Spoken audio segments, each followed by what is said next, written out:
नमस्कार। एस्ट्रो शिरोमणि में आपका बहुत स्वागत है। मैं हूं आपके साथ आपका अपना शिरोमणि सचिन। मित्रों, आज हम जो विषय लेकर आए हैं वो आपके व्यापार से संबंधित है। आपके व्यापार में बहुत ज्यादा परेशानियां हैं। आपने पैसा लेकर अपने व्यापार में इन्वेस्ट कर दिया है या फिर बहुत जद्दोजहद करने के बाद भी आपका व्यापार नहीं चल पा रहा। तो कौन से ऐसे ग्रहीय कारण हैं, कौन सी ऐसी ग्रहों की युति है, या फिर कौन सा ऐसा आप महा उपाय करें जिसको करने के बाद आपका व्यापार सुचारू रूप से चलने लगे। तो हमारा विषय व्यापार से संबंधित है। इस पर आपको सटीक जानकारी देंगे और आपको बताएंगे कि किस तरीके से आपका व्यापार दिन दोगुनी रात चौगुनी उन्नति कर सकता है।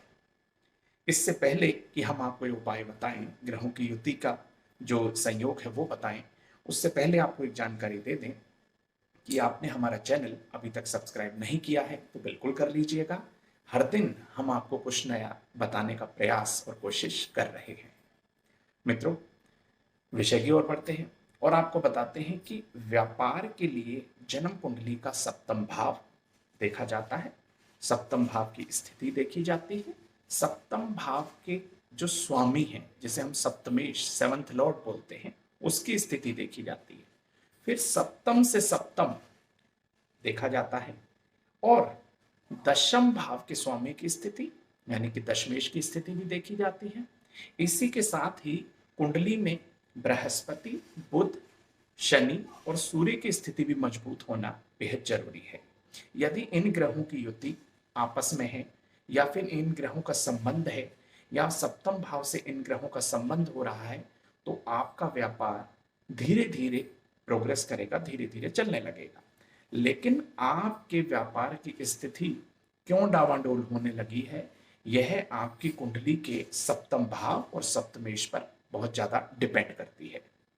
हमने तो एक योग और संयोग बताया है और बहुत सारे ऐसे संयोग होते हैं जिनके कारण व्यापारिक स्थिति गड़बड़ा जाती है।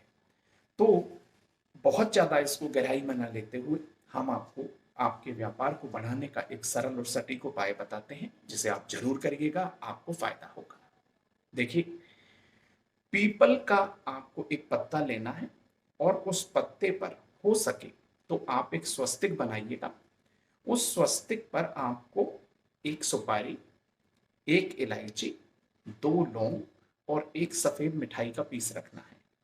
अब यह आप हो सके तो इसी जो है श्राद्ध पक्ष के अंदर आप यह पीपल के वृक्ष की जड़ के पास रख दें, आपको बहुत फायदा होगा।